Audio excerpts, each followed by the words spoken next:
Falte haydi. Canım canım.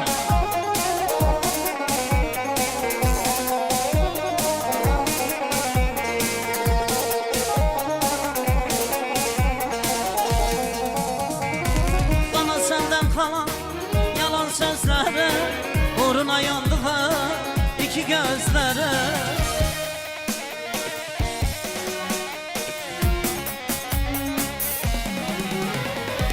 Vicdanı sevdiğe, deli divaneye kurban olam sana.